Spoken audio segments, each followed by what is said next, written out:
మన మధ్య పంచుకుంటారు. కరుణ ఓటు. Thank you brother. Praise lord.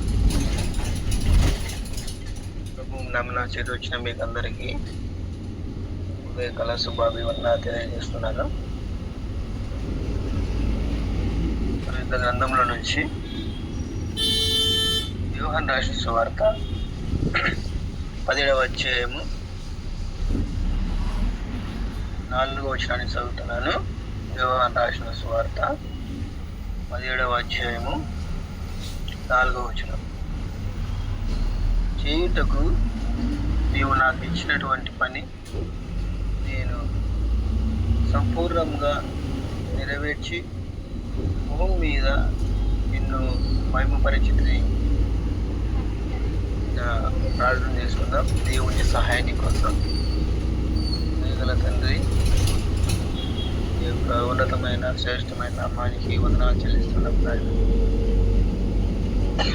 మీరెంతగానో గొప్ప దేవుడవు తండ్రి, ప్రేమ జాలి కరుణ కలిగిన దేవుడవు తండ్రి. మనతో మాట్లాడితే వ్యర్థంగా ఆయన మీరే ఆయన పూర్ణంగా వాడుకొని మీ జ్ఞానాన్ని దయచేస్తుంది. నిన్ను మేము పరిశుభ్రులుగా ఉండడానికి మీరు కృప చూపించమని మా రక్షకుడు మా ప్రభునైన యేసుక్రీస్తు నామమున అడిగి వేడుకుంటున్నాం తండ్రి. ఆమేన్. ఇక్కడ మనకందరికీ తెలిసినటువంటి వాక్య భాగం మరి ఒకసారి తీసుకున్నాం. యోహాను రాసిన సువార్త 17వ అధ్యాయము 4వ వచనము. అక్కడ ఒక చక్కటి మాటలు రాస్తున్నాడు యోహాను గ్రంథకర్త. ఏమంటే, చేయుటకు నీవు నాకు ఇచ్చిన పని నేను సంపూర్ణంగా నెరవేర్చి భూమి మీద నిన్ను మహిమపరిచింది. ఈ విషయాలని ఈ మాటలను ప్రభు అయినటువంటి యేసుక్రీస్తు వారు ఉన్నట్లుగా మనం చూస్తాం. అది యోహాను ఈ అధ్యాయం 17వ అధ్యాయం 1వ వచనంలో ఆ మాట రాయబడింది. ఎందుకంటే దేవుడికి ఒక పని అప్పగించినట్లుగా మనం చూస్తున్నాం. తండ్రి అయిన దేవుడు మారుడైనటువంటి దేవుడికి పనిని అప్పగించినట్లుగా మనం చూస్తాం. నీవు నాకు ఇచ్చిన పని అని అక్కడ రాస్తున్నాడు. అంటే ఒక బాధ్యత లేదా ఒక రెస్పాన్సిబిలిటీని తండ్రి అయిన దేవుడు ఇచ్చినట్లుగా మనం చూస్తున్నాం. కానీ కుమారుడైన దేవుడు ఆ పనిని ఎంత చక్కగా సంపూర్ణంగా అని రాయబడింది. అక్కడ సంపూర్ణం అంటే ఏది కొదువలేదు అనే అర్థంగా భావించవచ్చు. తండ్రి అయిన దేవుడు ఇచ్చినటువంటి పని సంపూర్ణముగా నెరవేర్చి రాయబడింది. దేవుడు తనకు అప్పగించినటువంటి పని యేసుక్రీస్తు ప్రభు వారు ఎంత చక్కగా తను నెరవేర్చి తను చివరి చనిపోయే రోజుల్లో ఈ మాటలు చెప్తున్నట్లుగా మనం గడిగే వచ్చిందని 1వ వచనంలో రాయబడింది. చూస్తే వారిని మహిమపరిచినట్లుగా అని రాయబడి వచనాల్లో. కాబట్టి దేవుడు కుమారునికి ఇచ్చినటువంటి సంపూర్ణంగా నెరవేర్చినట్లుగా మనం చూస్తున్నాం కదండి. మనం కూడా ఒక పనిని కొందరికి ఈ లోకంలో ఉన్న కొంతమందికి అప్పగించినప్పుడు ఆ పని సగం మాత్రమే చేసి వదిలేది వారుగా ఉన్నారు. మనకు కూడా మన అధికారి ఒక పని అప్పగించినప్పుడు సగం చేసి సగం వదిలిపెట్టింటాం కదా. అసలు కొందరు చేయని వాళ్ళు ఉంటారు. కానీ ఈ కుమారుడైనటువంటి యేసుక్రీస్తు ప్రభు వారు సంపూర్ణంగా నెరవేర్చినటువంటి ఎంత చక్కగా మాటను రాస్తున్నాడో మనం అర్థం చేసుకోగలం.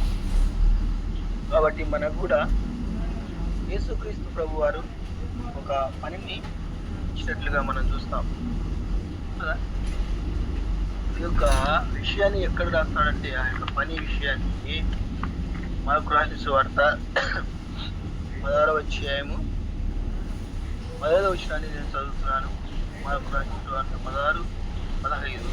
మరియు మీరు సర్వలోకమునకు వెళ్ళి సర్వ సృష్టికి సువార్తను ప్రకటించుడి. నమ్మి బాప్తిసము పొందువాడు రక్షింపబడును, నమ్మని వానికి శిక్ష విధించబడును. మీరు అంటున్నాడు అంటే తన శిష్యులు ఆ విషయాన్ని మనం చెప్తున్నట్లుగా మనం చూస్తాం. వాళ్ళకే కాదు, అది దేవుని నమ్ముకున్నటువంటి ప్రతి ఒక్కరూ ఆయన శిష్యులుగా ఉన్నట్లుగా మనం చూస్తాం. కాబట్టి మనకు ఒక బాధ్యత లేదా ఒక రెస్పాన్సిబిలిటీని దేవుడు మనకు ఇచ్చినట్లుగా ఇక్కడ మనం చూస్తున్నాం. మీరు వెళ్ళి సర్వలోకమునకు సర్వ సృష్టి సువార్త భారాన్ని మనకు దేవుడు ఇచ్చినట్లుగా ఈ యొక్క వచనాల్లో మనకు కనబడుతుంది కదా. కానీ మనం ఒక చిన్న ప్రశ్న వేసుకుంటే, దేవుడు ఇచ్చినటువంటి ఈ యొక్క పని లేదా రెస్పాన్సిబిలిటీని మనము సంపూర్ణంగా నెరవేరుస్తూ ఉన్నామా, లేక కొంత చేసి కొంత నిలుస్తున్నామా, అసలే చేయడం లేదా, మనమే పరీక్షించబద్ధమై ఉన్నాం. ఎందుకంటే ఇదేమంటున్నా అంటే, నమ్మి బాప్తిసం పొందువాడు రక్షింపబడను, నమ్మని వానికి శిక్ష. నువ్వు నేను ఆ యొక్క రక్షణ భాగ్యాన్ని పొందుకున్నాం కదండి. దేవుళ్ళకి వచ్చి పాపాలు ఒప్పుకొని యేసుక్రీస్తు నిజమైన దేవుడని నీకు రక్షణ అనుభవం ఉంది. కానీ మన యొక్క సహోదరులు లేదా దేవుని నమ్ముకొని వారు భారతదేశంలో లేదా ప్రపంచం మొత్తంలో చూసినప్పుడు ఎంతో మంది సహోదరులు రక్షణ అనుభవం లేక అలా ఖాళీగా ఉన్నట్లుగా మనం చూస్తాం. ఒకసారి మనం చూసినప్పుడు మనకు ఆ బాధ కలుగుతుందా లేదని మనమే ప్రశ్నించే బదులు వెళ్ళాం కదా. ఎందుకంటే నీకు తెలుసు వీళ్ళు దేవుడిని నమ్ముకోలేదు, వీళ్ళు నరకానికి వెళ్ళిపోతారు, అసలు బైబిల్ అంటేనే తెలియదు, దేవుని వాక్యం అంటేనే తెలియదు, దేవుడు అంటేనే తెలియదు,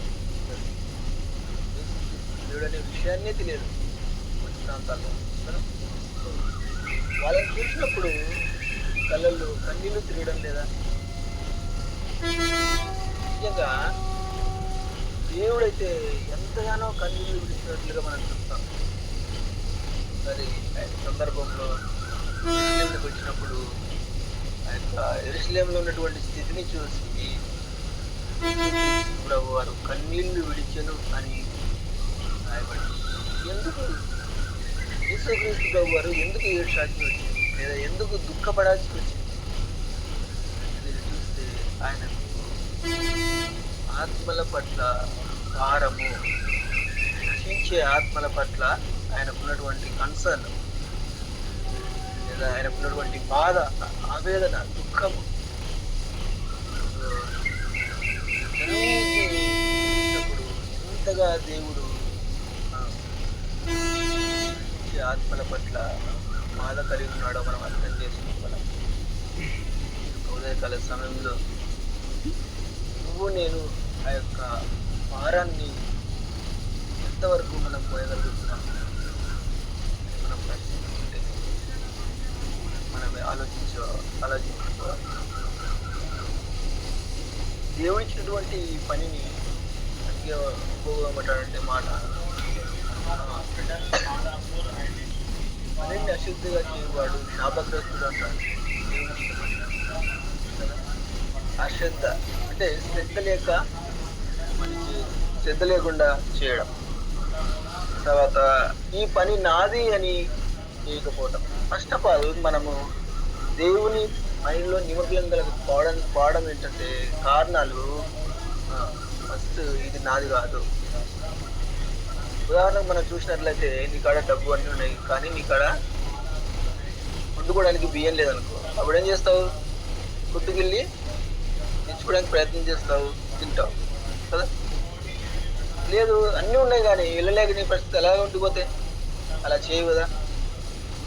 నడుచుకుంటైనా వెళ్ళి తీసుకొచ్చి చేసుకుంటాం. కానీ దేవుని పని ఉంది, అక్కడ నీ అవసరత ఉంది అన్నప్పుడు బైబిల్ గ్రంథంలో చూసినట్లయితే ఎందరో రండి అక్కడ దేవుడు పిలుస్తూ ఉన్నాడు, విందు ఏర్పాటు చేస్తున్నాడంటే మళ్ళీ ఏం చెప్పినారు తెలుసా? సాకులు చెప్పారు. నేను వివాహం చేసుకోవడానికి వెళ్తున్నాను, నేను ఎద్దుని కొనడానికి వెళ్తున్నాను అని అన్నప్పుడు సొంత వీధుల్లో ఉన్న వారిని తీసుకున్నాను. నీకు నాకు రక్షణ అనుభవం అనుగ్రహించి దేవుడు ఇచ్చినటువంటి ఆ పని మనకు అప్పగించినప్పుడు మనకు చేయలేకపోతే నీలో ఉన్న పనిని తీసివేసి విద్య లేని పామరులకు దేవుడు అప్పగించాడు కదా. కాబట్టి ఈ ఉదయకాల సమయంలో ఆ యొక్క మనకిచ్చినటువంటి రెస్పాన్సిబిలిటీ లేదా దేవుడు మన భయపెట్టినటువంటి ఆ యొక్క సువార్త భారాన్ని మనము ఎంతవరకు మోయగలుగుతున్నాం, దేవుడు నీపై పెట్టుకున్నటువంటి నమ్మకాన్ని మనం ఎంతగా దేవునికి నమ్మకంలో ఎంతగా విధేయులై ఉన్నాం లేదా ఎంత పని చేస్తున్నాం అనేది ఈ యొక్క ఉదయకాల సమయంలో మనం వేసుకోవాల్సిన వారం వేస్తున్నాం. ఎందుకంటే మానవుని జీవితం అనేది ఎంతో చాలా తక్కువ పరిమాణం. మానవ జీవితం అనేది నీటి బుడగ లాంటిది. ఎప్పుడు ఆవిరైతుందో, ఇప్పుడు ఏమైతుందో తెలియదు.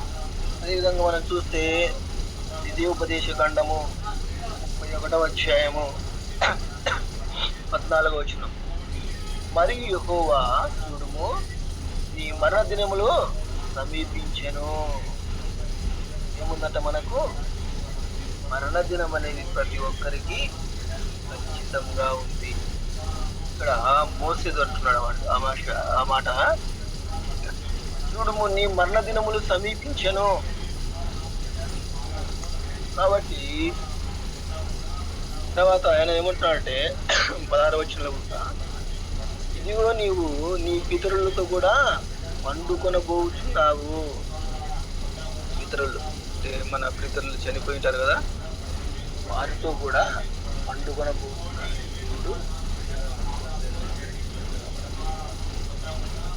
నీకు నాకు ఒక దినం ఇది కూడా మనకు కూడా రాబోతుంది.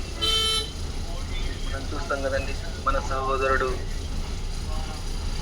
ప్రవీణ్ పగడాల అన్నగారు తను అనుకున్నాడు తన జీవితం ఆ రోజు ముగిస్తున్నాడు. కానీ ఎంత చక్కగా తన యొక్క పనిని నిర్వహించాడు. ఆ రోజు వచ్చినటువంటి జనాల ద్వారా మనము అర్థం చేసుకోగలం. తన పని ఎంతగా తన కోసం నిలబడ్డాడో, దేవుని యొక్క వాక్యం కోసం ఎంతగా తను ప్రయాసపడ్డాడో లేదా పోరాడినాడో అన్ని విషయాలు మనకు తెలుసు. అంతకంటే మనకి ఏం కావాలండి?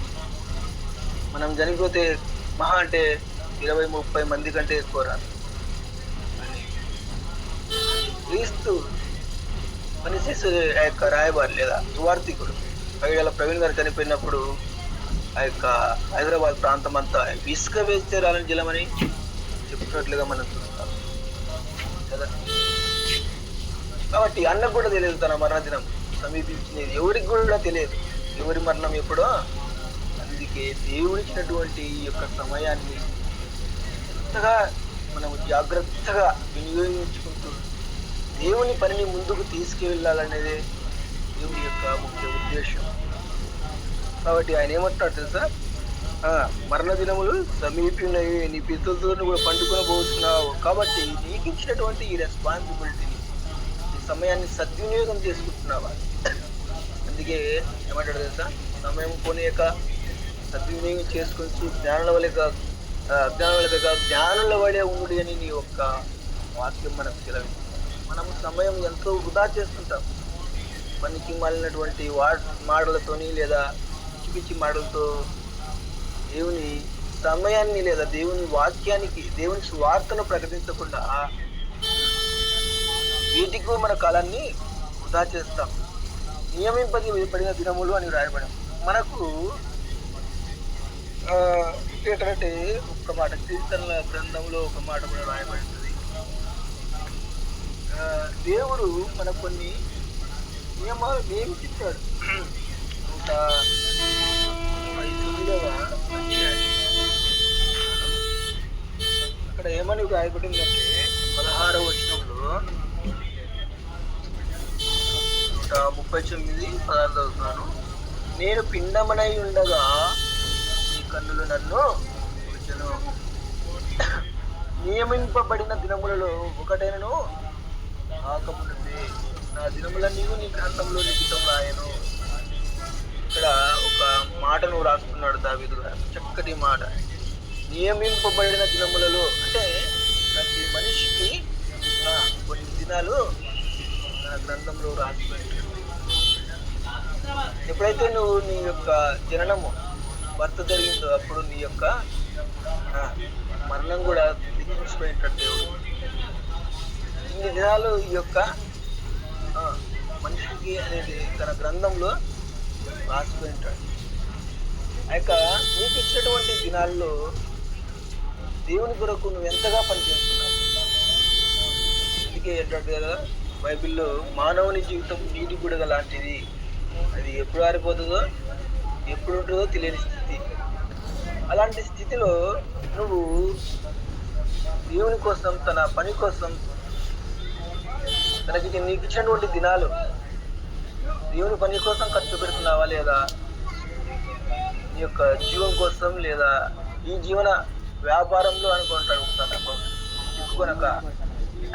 అంటే ఎల్లప్పుడూ మన కుటుంబాని కోసమే, ఉదయం లేచిన మొదలుకొని మనం రాత్రి పడుకునేంత వరకు కుటుంబం కోసం ఏం చేయాలా, ఎంత సంపాదించాలా, ఏ విధంగా పోషించుకోవాలా అనే విషయాన్ని మనం ఆలోచిస్తున్నాం. కానీ దేవుని పని, దేవుని యొక్క దుఃఖాన్ని యేసుక్రీస్తు ప్రభువారు ఏ విధంగా అయితే దాన్ని సంపూర్ణంగా చేసి ఉన్నాను అనే విషయాన్ని తండ్రికి తెలియజేస్తున్నాడు.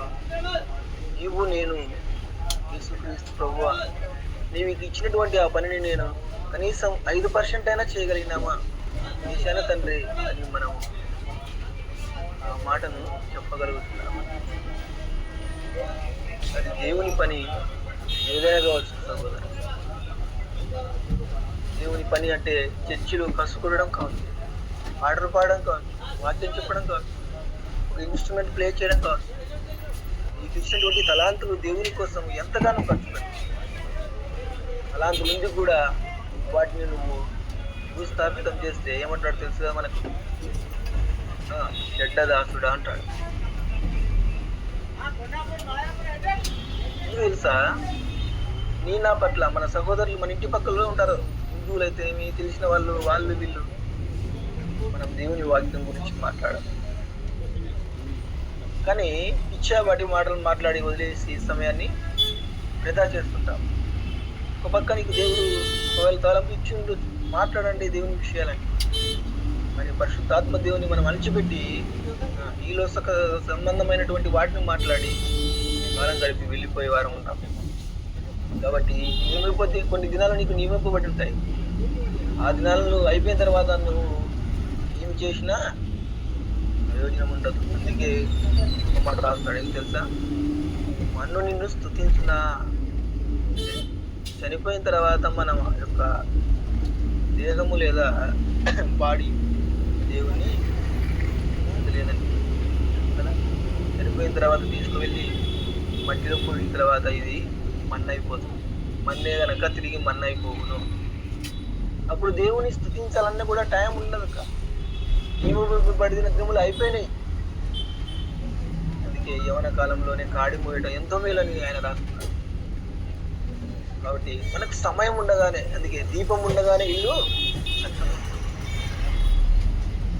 కాబట్టి మనము మన సిస్టమ్ టీము చాలా మంది చాలా యొక్క మినిస్ట్రీ చేస్తూ ఉన్నాం. కాబట్టి దేవుడు ఇచ్చినటువంటి ఆ పని సంపూర్ణంగా ఎంతవరకు చేస్తున్నాం కానీ సంపూర్ణంగా అనే విషయాన్ని మనం ప్రయత్నం చేయాలి. ఈ సంవత్సరంలో నాకు ఇచ్చినటువంటి కొన్ని టార్గెట్స్ ఉంటాయి. బ్యాంక్ వాళ్ళకైతే, తర్వాత అయితే ప్రైవేట్ ఫీల్డ్లో కొన్ని టార్గెట్స్ ఇస్తారు. అప్పుడు వాళ్ళ అధికారులు వచ్చి అడుగుతారు, నువ్వు ఎంతవరకు టార్గెట్ చేయగలిగావు? 100% ఉంటుంది. 100%లో ఎంత 50 అయ్యావా, 60 అయ్యావా, 70 అయ్యా క్వశ్చన్ మార్క్ చేస్తాడు ఇయర్ ఎండింగ్లో. మనల్ని కూడా దేవుడు లెక్క అడగబోతున్నాడు చనిపోయిన తర్వాత. నీ కొరకు ఇన్ని దినాలు ఇచ్చాను, నా కోసం ఏం చేశాను? కాబట్టి నేను ఇచ్చినటువంటి ఆయుష్ను నువ్వు నా కోసం ఎంత ఖర్చు పెట్టావు? కాబట్టి సహోదరులారా, మనం ఆలోచిద్దాం. దేవుడికి దుఃఖాన్ని మనము తీసివేయకపోతే దేవుని మనము వదిలిపెట్టలేని వారంగా ఉంటున్నాం. కాబట్టి మన యొక్క పితరులు ఎందరో కష్టపడ్డారు దేవుని పని కోసం, ప్రాణాలు సైతం చూస్తాం కదా మనం. ప్రాణాలు సైతము ఈ యొక్క వాక్యం కోసం ఎంతో మంది ధారపోసినట్లుగా మనం చూస్తాం. అంతగా కాకపోయినా మన వంతుగా దేవుని కోసం కష్టపడాలి. దేవుని ఇచ్చినటువంటి ఈ యొక్క పనిని సంపూర్ణంగా నెరవేర్చడానికి ప్రతిదినము మనం ఒక ప్లాన్ వేసుకోవాలి. మనం ఆలోచిస్తాం కదండి, ఈలోక సంబంధమైనటువంటి దీన్ని ముందుకు తీసుకోవడానికి పలానా రోజు సరుకులకు వెళ్ళాలి, పలానా రోజు వేరే పనికి పోవాలా, ఇలా ప్లాన్ వేసుకుంటామే. దేవుని పనిని ఈ దినము నేను అక్కడికి సువార్తకు వెళ్ళాలి, ఈ దినం అక్కడ నాకు పేర్కొంటు ఉంది, ఈ దినము నేను వాళ్ళతో మాట్లాడాలా, ఈ దినము వాళ్ళతో సహవాసం చేయాలా, దేవుని పిల్లలతో దేవుని మాటలు చెప్పాలా అనే యొక్క ఆశ మనలో ఉంటే దేవుడు నేను ఇంకా ముందు తీసుకువెళ్తాడు.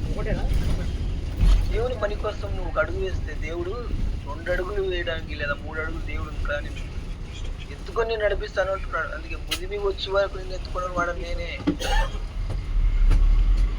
కాబట్టి మనము వృద్ధాప్యంలో ప్రకటిస్తాం, నేను యవ్వనంగా ఉన్నాను కదా, ఈ లోకమైనటువంటి సంతోషాలు అనుభవిస్తాను, చివరి దినాల్లో దేవుని ప్రకటిస్తాను అని మనం ఆలోచిస్తే ఆ టైంలో మనం ఏమి చేయలేదు. ఎందుకంటే వృద్ధాప్యంలో మనమే నడవలేని స్థితిలో ఉంటాం, మనకి వేరే వాళ్ళకి సహాయం చేయని స్థితిలోకి వెళ్ళి. కాబట్టి ఆ మాటను అందుకే దేవుడు యవ్వన కాలం అని ఎందుకు చెప్పాడో తెలుసా? వృద్ధాప్యంలో ఉన్నటువంటి పరిస్థితుల్లో ఎన్నో రోగాలు, నడవలేని స్థితి, ఆ స్థితిలో నువ్వు ఏం పరిచయం చేయగలవు? కాబట్టి సమయాన్ని మనం ఎంతగా ప్లాన్గా ఖర్చు పెడతాం. అసలు సమయం అనేది డబ్బు కంటే చాలా విలువైనది. కాబట్టి ఈ ఇచ్చినటువంటి ఈ యొక్క జీవితాన్ని వివేచించాడు. అందుకే దేవుడు ఆ యొక్క చెట్ల దగ్గరికి వెళ్ళి చూసినప్పుడు ఏ ఫలాలు లేవన్నప్పుడు దీని గొడ్డలు తీసుకొని అలాంటి చెట్లు ఎన్ని నరికి వేయబడుతున్నాయో ఈ యొక్క భారతదేశంలో, అలాంటి చెట్లు దేవుని వాక్యం లేక ఎన్ని నరక వేయబడుతున్నాయి. ఎంత బాధ వేస్తుంది. ఈ యొక్క సహోదరులు, తమ్ముళ్ళు లేదా తెలిసిన వారు దేవుని వాక్యం తెలియక నరకానికి వెళ్ళిపోతూ జీవితాంతం అక్కడ ఆరని అగ్నిలో బాధపడుతూ ఉంటే, దేవుడు నమ్ముకొని దేవుడు ఇచ్చినటువంటి ఆ యొక్క పనిని, రెస్పాన్సిబిలిటీని మనం మరచి ఈలోక సంబంధమైన వ్యాపారంలో చిక్కుని దేవుని పనిని ప్రక్కన పెడితే దేవుడు ఎంతగా ఆయన కుమిలిపోతున్నాడో, ఏడుస్తున్నాడు. ఆ పని చేసేవారు ఎవరు అని ఎదురు చూస్తున్నాడు. ఆ యొక్క భారాన్ని నేను ఎత్తుకపోతే దేవుడు ఎంతగానో దుఃఖపడే వ్యక్తిగా ఉన్నాడు. మరి యేసుక్రీస్తు లాంటి ప్రభువే తండ్రి ఇచ్చినటువంటి సంపూర్ణంగా నెరవేరుస్తున్నాడు. మనము ఎంతవరకు మనం నెరవేరుస్తున్నాం అని ఆలోచించుకొని ఆ యొక్క స్వార్థ భారంలో కొంతైనా మనము సహాయపడితే, మన దినములు ఏ రోజో తెలియదు, ఎప్పుడు చనిపోతామో తెలియదు. కాబట్టి ఈ యొక్క విషయాన్ని జ్ఞాపకం చేసుకొని ఆయన కన్నీటి చుక్కను మనం కొంతైనా తగ్గించడానికి ప్రయాసపడాలనేది నా ఉద్దేశం. దేవుడి యొక్క చిన్న వాక్యము తన వినికిడిలో దీవించి ఆశీర్వదించును గాక. ఆమేన్. Praise the lord brother. Thank you.